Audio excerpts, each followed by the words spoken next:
नमस्कार, आप देख रहे हैं सुदर्शन न्यूज और मैं हूं शशि तुषार शर्मा। जाकिर नाइक के बारे में एक बार फिर से हम बात करने जा रहे हैं। जाकिर नाइक का किस तरीके से कांग्रेस ने हमेशा से समर्थन किया है, ये हम कई बार आपको दिखा चुके हैं। क्योंकि 7 साल पहले जब जाकिर नाइक के खिलाफ एक लंबी सीरीज, एक लंबी मुहिम, एक लंबी लड़ाई सुदर्शन न्यूज ने जब छेड़ी थी, तो जाकिर नाइक के बचाव में अगर कोई तो था तो वही सरकार थी जो यूपीए सरकार उस वक्त रूल कर रही थी देश को। लेकिन आपको बता दें कि जाकिर नाइक के पक्ष में एक बार फिर से गुलाम नबी आजाद आए हैं, जिसमें उन्होंने मीडिया पर निशाना साधा है। किस तरीके से उन्होंने गुलाम नबी आजाद ने, कह सकते हैं हम, जाकिर नाइक का पक्ष लिया है, परोक्ष रूप से, बिना ये दिखाए कि लोगों को ज्यादा चीजें समझ में आए, उसी पर आज हम चर्चा करने जा रहे हैं। लेकिन उससे पहले ये रिपोर्ट देखिए आप।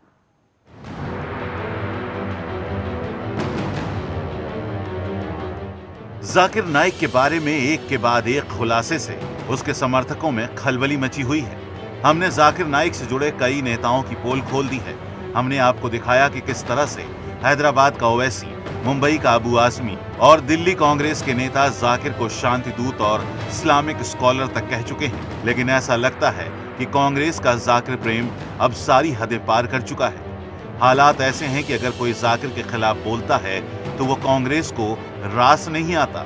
जिस संसद को लोकतंत्र का मंदिर कहा जाता है, जिस संसद से 125 करोड़ देशवासियों की आशाएं और उम्मीदें जुड़ी हैं, जो संसद हिंदुस्तान के विधि और विधान को तय करती है, वो संसद भी अब जाकिर नाइक से अछूती नहीं रही। जिस संसद को चलाने में रोजाना लाखों रुपए का खर्च आता है, उसी संसद में जाकिर नाइक के समर्थन में आवाज उठाई जा रही है। ये बेहद शर्मनाक है। ये हैं भारतीय राष्ट्रीय कांग्रेस के नेता गुलाम नबी आजाद। कभी केंद्र में मंत्री थे, अब राज्यसभा में नेता प्रतिपक्ष हैं। ये संसद में जो कुछ भी बोलते हैं वो कांग्रेस का वाक्य होता है। सूत्रों की माने तो राज्यसभा में बोलने से पहले आजाद साहब 10 जनपद पर प्रैक्टिस करते हैं। सारी चीजें रटी रटाई होती हैं। 18 जुलाई को राज्यसभा में आजाद साहब ने जाकिर के बचाव में जो स्पीच दी वो सुनिए। तारिक फतेह पाकिस्तानी ओरिजिन का, पाकिस्तान से उसको निकाल दिया जिस तरह से नसरीन को निकाल दिया इस्लाम के खिलाफ और कुरान की तौहीन करने के लिए। और ये कैनेडियन नेशनल है, वो भी देश में और हमारे चैनलों में पता नहीं कहां से आया, जाकिर नाइक पर बोलता है और दिन रात उगलता है जहर इस्लामी रिलीजियस बुक्स के बारे में और इस्लाम के बारे में। वाह क्या बात है। शायद इसे सुनकर जाकिर बेहद खुश हुआ होगा। आजाद ने कहा कि कुछ विदेशी नागरिक जाकिर नाइक को बदनाम कर रहे हैं, टीवी पर बैठकर जाकिर के खिलाफ जहर उगल रहे हैं। अरे आजाद साहब, नाम की तरह सोच को भी आजाद कर लीजिए। आपको नहीं लगता कि जिस संसद में जाकिर नाइक के खिलाफ सख्त कार्रवाई की बात होनी चाहिए, वहां आपने उसका बचाव करके जनता को गुमराह किया है? दरअसल आजाद साहब तारिक फतेह की आड़ में खुद अपनी नाराजगी का इजहार कर रहे हैं। आजाद साहब, सवाल तो बहुत हैं, जिसका जवाब शायद आपके पास ना हो, लेकिन इंतजार करिए, हिंदुस्तान की जनता आपको और आपकी कांग्रेस को जवाब जरूर देगी। सुदर्शन न्यूज के लिए ब्यूरो रिपोर्ट के साथ राजापाल। तो जाकिर नाइक की तमाम काली करतूतें सामने आ चुकी हैं। बावजूद इसके गुलाम नबी आजाद किस तरीके से जाकिर नाइक का परोक्ष रूप से पक्ष ले रहे हैं, हम सब ने नजर आया, हम सब ने देखा। सवाल अब ये उठाया जा रहा है कि आखिर जाकिर नाइक का पक्ष क्यों ले रहे हैं ये लोग। और जाकिर नाइक जब तमाम इन काली करतूतों को भारत में रहते हुए अंजाम दे रहा था, सरकार जब इनकी थी, जब बार बार आवाज उठाई गई, तो इनकी सरकार ने कोई कदम उसके खिलाफ क्यों नहीं उठाया? क्योंकि अब गृह मंत्रालय की जांच तेज हुई है, एनआईए की जांच तेज हुई है, तमाम काली करतूतों से पर्दा उठाने की कोशिशें जारी हैं। तो चाहे दिग्विजय सिंह हो या गुलाम नबी आजाद, एक के बाद एक तमाम इन नेताओं के बयान सामने आ रहे हैं। अब हम आपको दिखाते हैं कि तस्लीमा नसरीन के बारे में गुलाम नबी आजाद ने संसद में जाकिर नाइक का पक्ष लेते हुए क्या बोला। जिनको अपने देश ने निकाल दिया, तस्लीमा नसरीन बांग्लादेश से निकाल दिया इस्लाम के खिलाफ लिखने के लिए, कुरान के खिलाफ लिखने के लिए। हमने शरण दे दी ह्यूमैनिटेरियन ग्राउंड पे, हमने दी। लेकिन आज टेलीविजन बहस में क्या बोलती, वही पेट्रोल लेके आ जाती है और डालती। तो उनको क्या लगता है कि टेलीविजन पे आप करा रहे हैं? मैं ये नहीं कहता, आपका कोई, आपने देखा भी नहीं होगा प्रोग्राम, लेकिन जब नेशनल चैनल पे आ जाता है कि एक और को हमने शर्म दी है जो इस्लाम के खिलाफ लिखती है, बोलती है, और हम उसको यहां अपने नेशनल चैनल पे इस्लाम को गालियां दिलाने के लिए इस्तेमाल लगते हैं, तो दोषी किसको ठहराएंगे? दोषी तो केंद्रीय सरकार को ठहराएंगे। तो केंद्रीय सरकार को दोषी ठहराने के साथ साथ देश की मीडिया को भी दोषी ठहराया जा रहा है। और आपको ये भी बता दें कि जो लोग आवाज उठा रहे हैं ये कोई हिंदू नहीं है, क्रिश्चियन नहीं है, ज्यूइश नहीं है, ये तमाम लोग मुस्लिम ही हैं। चाहे तारिक फतेह की हम बात करें या तस्लीमा नसरीन की हम बात करें, सवाल ये उठाए जा रहे हैं जब जाकिर नाइक भारतीय परंपराओं के खिलाफ तमाम बयान दे रहा था या फिर हिंदू देवी देवताओं को खुलेआम गाली दे रहा था, तब ये सरकार कहां चली गई थी? तब कहां चले गए थे तमाम नेता जो एक बार भी जाकिर नाइक के खिलाफ आकर नहीं बोले थे? यहां तक कि शिकायत दर्ज कराने के बावजूद भी जाकिर नाइक को डिफेम करने का आरोप सुदर्शन न्यूज पर लगाया गया था, बजाय कि जाकिर नाइक पर कोई सख्त कदम उठाया जाता। एक बार फिर से हम आपको सुनाते हैं कि जाकिर नाइक के पक्ष में गुलाम नबी आजाद संसद में आखिर बोले क्या हैं। दूसरा, एक तारिक फतेह पाकिस्तानी ओरिजिन का, पाकिस्तान से उसको निकाल दिया जिस तरह से नसरीन को निकाल दिया इस्लाम के खिलाफ और कुरान की तौहीन करने के लिए, और ये कैनेडियन नेशनल है, वो भी देश में और हमारे चैनलों में पता नहीं कहां से आया, जाकिर नाइक पर बोलता है, जाकिर नाइक पर बोलता है, जाकिर नाइक पर बोलता है, जाकिर नाइक पर बोलता है, जाकिर नाइक पर बोलता है, जाकिर नाइक पर बोलता है, जाकिर नाइक पर बोलता है, रिलीजियस बुक्स के। तो सुना आपने कि किस तरीके से गुलाम नबी आजाद सीधे सीधे जाकिर नाइक का पक्ष ले रहे हैं, वो भी जब जाकिर नाइक किस तरीके से Islamic factory, Islamic research centre के नाम पर आतंकवादियों की फैक्ट्री चला रहा था। चाहे हम बात करें बांग्लादेश की, चाहे हम गया की बात करें, बोध गया की बात करें, कितने सारे ब्लास्ट के साथ उसके तार जुड़ते हुए नजर आ रहे हैं। एनआईए जांच में जुटी हुई है, यहां तक कि गृह मंत्रालय भी उसके खिलाफ कोई बहुत ही जल्द बड़ा कदम उठा सकता है। बावजूद इसके संसद में गुलाम नबी आजाद का ये बयान, अब हम आपको सुनाने जा रहे हैं कि आखिर तारिक फतेह ने क्या कहा था। वही तारिक फतेह जिनके बारे में गुलाम नबी आजाद अपनी नाराजगी जाहिर कर रहे हैं। देखिए जरा। नेक नियति से आप सच निकलवा सकते हैं, बदनियती से सिर्फ झूठ निकलेगा। अगर ये आप सवाल किसी मौलवी से कहता तो वो जाकिर नाइक की तरह 3 चीजें पढ़ता, इन चैप्टर 239 फलाना Bhagavad Gita, very bad very bad very bad.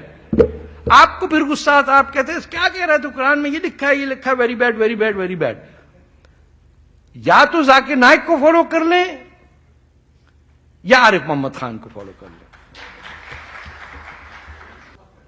Zakir Naik कहता ना चैप्टर 235 लाइन 92, झूठ बोलता है साला, चेक करना, वो तो नंबर फेंक रहा है, खटखट खटखट खटखट। आप कह यार ये इतना इसको कैसे याद है? ये साले छोटे भाई का पजामा और बड़े भाई का कुर्ता पहनने वाले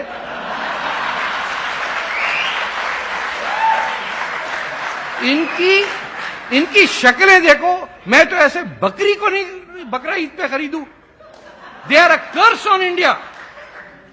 इस सऊदी अरेबिया से पैसे खाने वाले, इनको जूता कपड़ा शक्ल खराब है आपकी, आप कहां से आ गए इस्लाम फैलाने?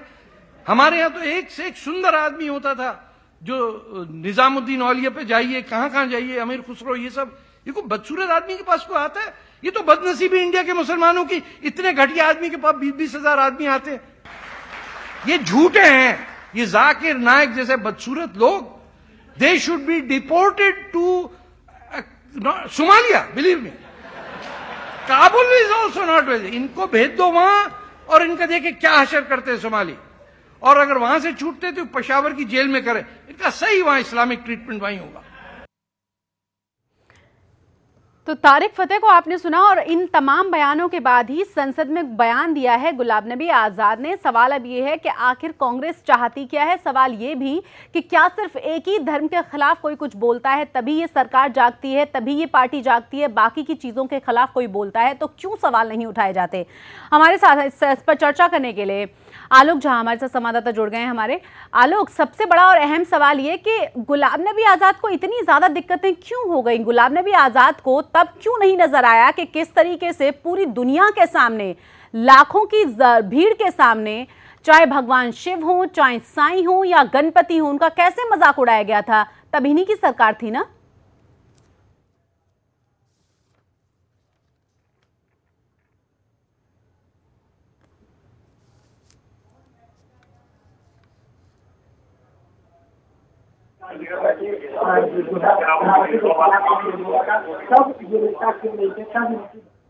आलोक, मैं ठीक से सुन नहीं पा रही हूँ आपको, फिर से आपसे संपर्क करूंगी, हमारे संवाददाता से फिर से हम बात करने की कोशिश करेंगे, ठीक से आवाज हमें नहीं मिल पा रही है।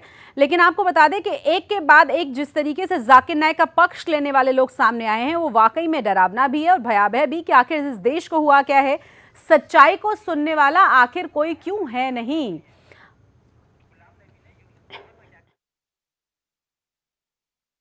ये भी सुनिए कि गुलाम नबी आजाद ने यूनिस गौहर पर क्या कहा है। एक यूनिस अली है गौहर, एनल फादर नेशनल, वो भी कहीं उसको मौका नहीं मिलता है, वो भी हमारे चैनल पे, वो गालियां मैं नहीं दूंगा, मैं आप दोनों को दिखा दूंगा। आलोक, क्या आप तक आवाज पहुंच पा रही है मेरी? लगता है आलोक तक आवाज हमारी नहीं पहुंच पा रही है, लेकिन एक बार फिर से हम आपको बता दें कि दिग्विजय सिंह, जो कि इन्हीं की पार्टी के बड़े नेता हैं, उन्होंने भी जाकिर नाइक के साथ मंच शेयर किया था। और आपको यह भी बता दें कि मंच शेयर करने के बाद जब उनसे सवाल पूछे गए तो ये कहना था दिग्विजय सिंह का कि इसमें क्या गलत उन्होंने कर दिया। उसके बाद उन्होंने सुदर्शन टीवी का पीस टीवी के साथ कंपैरिजन भी कर दिया था, जिसमें बड़ा बवाल मचा। सवाल अब यह है कि कांग्रेस पार्टी एक बार बुरी तरह से हार चुकी है, जिसमें ए.के. एंटनी की जो इंटरनल रिपोर्ट थी उसमें कहा गया था कि तुष्टीकरण बहुत बड़ी वजह रही है कांग्रेस की हार की। बावजूद इसके ये लोग सबक सीखने के लिए तैयार नहीं हैं। एक बार फिर से हम आपको सुनाते हैं कि तारिक फतेह ने ऐसे आखिर क्या कह दिया जाकिर के बारे में, जिससे गुलाम नबी नाराज हो गए, इतना बुरा होने लग गया। नेक नियति से आप सच निकलवा सकते हैं, बदनीयती से सिर्फ झूठ निकलेगा। अगर ये आप सवाल किसी मौलवी से कहता तो वो जाकिर नाइक की तरह 3 चीजें पढ़ता, इन चैप्टर 239 फलाना Bhagavad Gita, very bad very bad very bad. आपको फिर गुस्सा आता, आप कहते हैं क्या कह रहा है, तो कुरान में ये लिखा है, ये लिखा है, very bad very bad very bad. या तो जाकिर नाइक को फॉलो कर लें या आरिफ मोहम्मद खान को फॉलो कर लें। जाकिर नाइक कहता है ना चैप्टर 235 लाइन 92, झूठ बोलता है साला, चेक करना, वो तो नंबर फेंक रहा है, खटखट खटखट खटखट। आप कह यार ये इतना इसको कैसे याद है। ये साले छोटे भाई का पजामा और बड़े भाई का कुर्ता पहनने वाले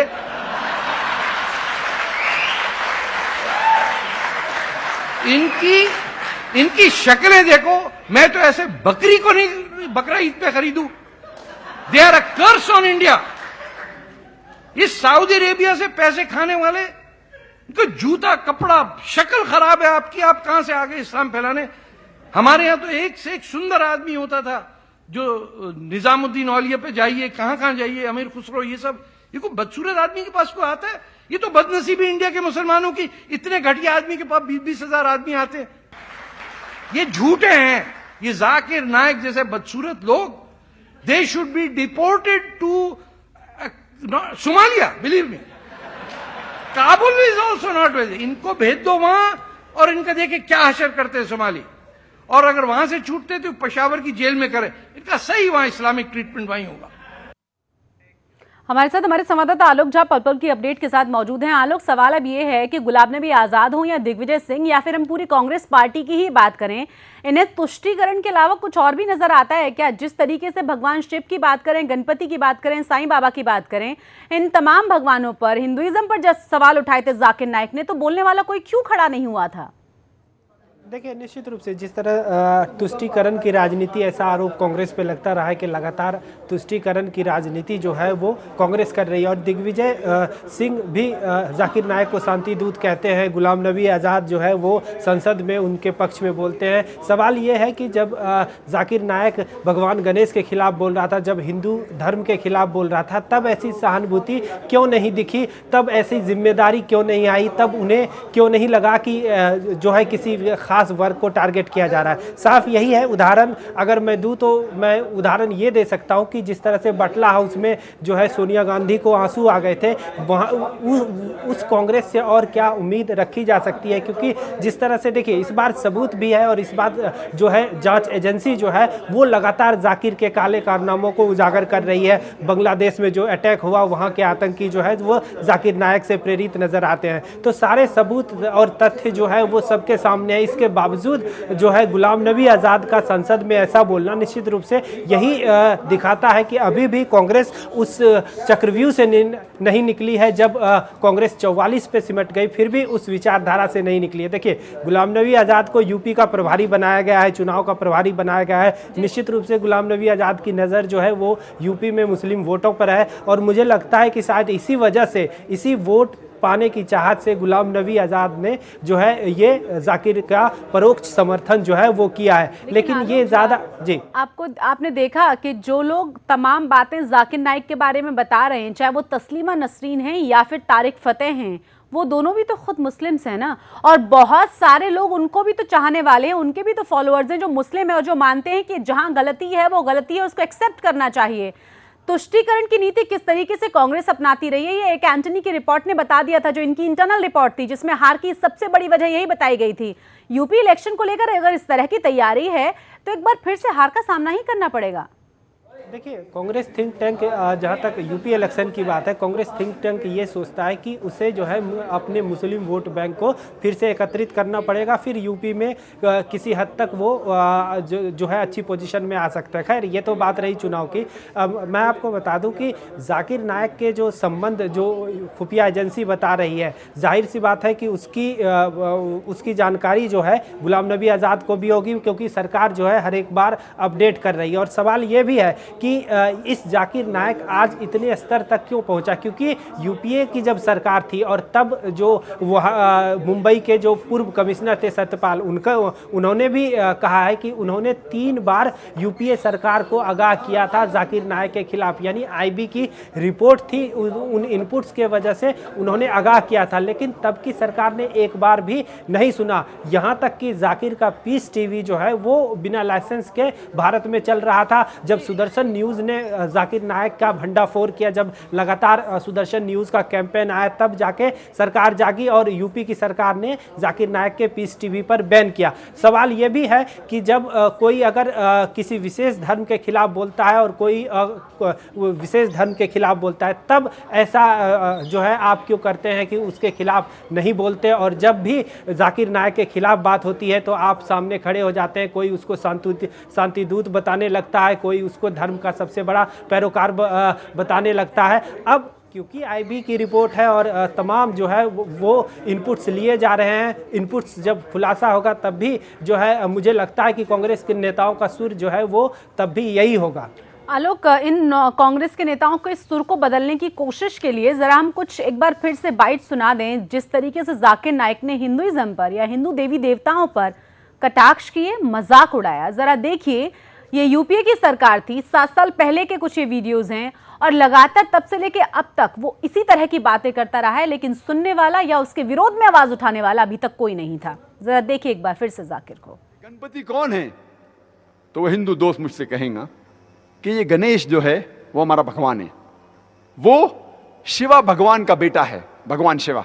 और ये उनकी किताबों में लिखा हुआ है कि गणेश भगवान शिवा भगवान का बेटा है। और एक दिन जब भगवान शिवा अपने घर के बाहर निकलते हैं, उनकी बीवी पार्वती अपने जिस्म से मेल निकालती है और एक बेटा बनाती है, और वो कहती है उस बेटे से कि घर के चौखट पे खड़े रहो, घर के दरवाजे के बाहर खड़े रहो और किसी को भी घर में आने मत देना, मैं आराम फरमा रही हूं।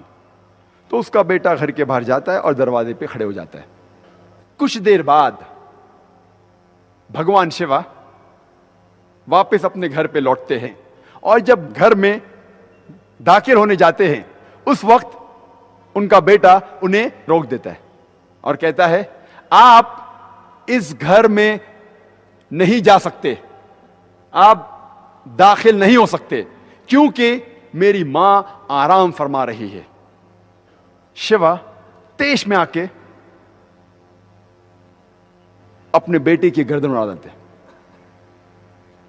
तो मैं कहूंगा मेरे हिंदू दोस्त से, आपका भगवान अपने बेटे को नहीं पहचान सका, कल जब मैं मुश्किल में रहूंगा तो मुझे कैसा पहचानेंगे? तो भगवान शिव और भगवान गणपति के बारे में तमाम विचार देखे आपने जाकिर नाइक के। हमारे साथ हमारे संवाददाता आलोक झा लगातार जुड़े हुए हैं। आलोक, मेरा एक और सवाल है, जिस तरीके से बहाविज्म को बढ़ाने के लिए पैसा भारत भेजा जाता रहा, जिस तरीके से वहां पर बहुत ही बड़ा अवार्ड जाकिर नाइक को दिया गया, कहां से पैसा आया इसके एनजीओज में, किस तरीके से यहाँ फंडिंग हुई, उसकी जानकारी तक जाकिर नाइक देने के लिए तैयार नहीं है। उसकी तो जो तमाम उसके चाहने वाले हैं और जो उसके तमाम काम करने वाले लोग हैं वो बताने के लिए तैयार नहीं हैं। एक के बाद एक जो तार जुड़ रहे हैं, चाहे वो ढाका ब्लास्ट हो या फिर इसके बाद हम गया की बात करें या फिर हम बात करें पटना की जो नरेंद्र मोदी की रैली थी, जो धमाके हुए हैं वो फॉलोअर्स रहे हैं, वो बहुत करीबी रहे हैं जाकिर नाइक के। तो वाकई में कलई तो खुल रही है, सच्चाई तो लोगों को पता चल रही है। बावजूद इसके कांग्रेस कैसे पक्ष ले सकती है?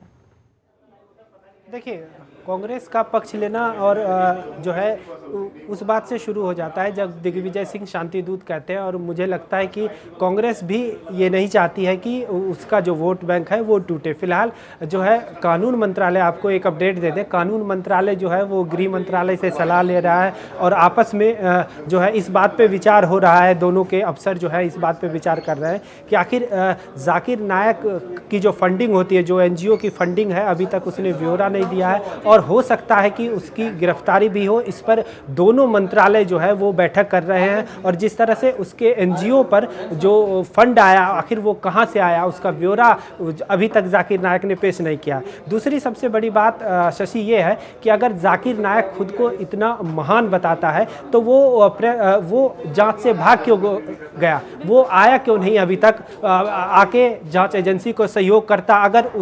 अगर उसके मन में कोई छल नहीं होता, उसका यहाँ से भारत से दूर रहना इस बात की गवाही दे रहा है कि जाकिर नाइक के जो पुराने पाप थे वो अब खुल रहे हैं और धीरे धीरे जैसे लोगों के सामने आएगा उस तरह से जाकिर का चेहरा जो है वो बेनकाब होगा और हो भी गया है। जिस तरह से इनपुट्स आ रहे हैं, जिस तरह से पटना ब्लास्ट की बात कर लें, ढाका ब्लास्ट की बात कर लें, और लगातार जो है उसके संबंध, ये भी बताया जाता है कि उसके संबंध पाकिस्तान के कुछ ऐसे आतंकवादियों से है जो हमेशा इस फिराक में रहते हैं कि भारत में कहीं जो है आतंकवादी घटनाओं को अंजाम दे। तो निश्चित रूप से अब कहीं ना कहीं जांच एजेंसी की जांच की रिपोर्ट जब सामने आ जाएगी तो जाकिर को अपने किए का दाम जो है वो जल्द ही चुकाना पड़ेगा। बिल्कुल अंदाजा लगा सकते हैं कि किस तरीके से जाकिर नाइक के खिलाफ अब शिकंजा लगातार कस रहा है और शायद यही वजह है कि कांग्रेस को ज्यादा परेशानी हो रही है। लेकिन आलोक, एक और बहुत ही बड़ा और अहम सवाल है जो आपने कहा कि अगर कुछ गलत किया ही नहीं था तो जाकिर वापस क्यों नहीं लौटा, उसको बचाने के लिए इतनी ज्यादा तैयारियां क्यों की जा रही हैं, और संसद में गुलाम नबी आजाद का बयान देना या दिग्विजय सिंह का बार बार उनका पक्ष लेना क्या दिखाता है कि अभी भी जाकिर नाइक के पक्ष में, उसके पीछे ये तमाम लोग बहुत अच्छे तरीके से खड़े हुए हैं? यही दिखाता है और ऐसा लगता है कि एंटनी कमेटी की रिपोर्ट की असर कुछ ज़्यादा जो है वो हुआ नहीं कांग्रेस के नेताओं पे, जिसका जो है उदाहरण आप गुलाम नबी आज़ाद के रूप में, जिसका उदाहरण आप दिग्विजय सिंह के रूप में देख सकते हैं। यहाँ तक कांग्रेस के एक नेता पाकिस्तान में जो है पाकिस्तान से मदद मांगने चले गए कि मोदी के खिलाफ वो लड़ाई लड़ रहे हैं। तो ये मानसिकता कांग्रेस की रही है, ऐसी बात नहीं है। लगातार आप देखिए हर एक अगर कई नेताओं के बयान देखें कांग्रेस के तो वो लगातार ऐसी भाषा बोलते रहते हैं, लेकिन दूध का दूध और पानी का पानी हो जाएगा जब जांच एजेंसी की रिपोर्ट आएगी। और तब सवाल ये उठता है कि जब रिपोर्ट आ जाएगी, सच सामने आ जाएगा, तो क्या गुलाम नबी आजाद उसी संसद में माफी मांगेंगे देश से? बहुत बहुत शुक्रिया इस तमाम जानकारी के लिए आलोक झा आपका। आलोक झा, आप सही कह रहे हैं, जिस तरह से आपने कहा कि मणिशंकर अय्यर और सलमान खुर्शीद भी उन नेताओं में से एक हैं जो पाकिस्तान जाकर सरकार को, अपनी देश की सरकार को हटाने के लिए पाकिस्तान की मदद मांगते हैं। उसके बाद गुलाम नबी आजाद का बयान देखा, इससे पहले दिग्विजय सिंह का हमने बयान देखा कि किस तरीके से जाकिर नाइक को बचाने की कोशिश में तमाम लोग जुटे हुए हैं। सवाल फिर से वही है कि अगर जाकिर नाइक ने कुछ भी गलत नहीं किया तो एनआईए या किसी भी जांच से जाकिर नाइक डर क्यों गया, क्यों भारत वो नहीं लौटा? लेकिन एक बार फिर से बता दें कि जाकिर नाइक पर शिकंजा लगातार कस रहा है और अब उसके लिए बचकर निकलना नामुमकिन है। एक बार फिर से बहुत बहुत शुक्रिया आलोक इस तमाम जानकारी के लिए। इसी के साथ हमारी इस खास पेशकश में बस इतना ही। जय हिंद।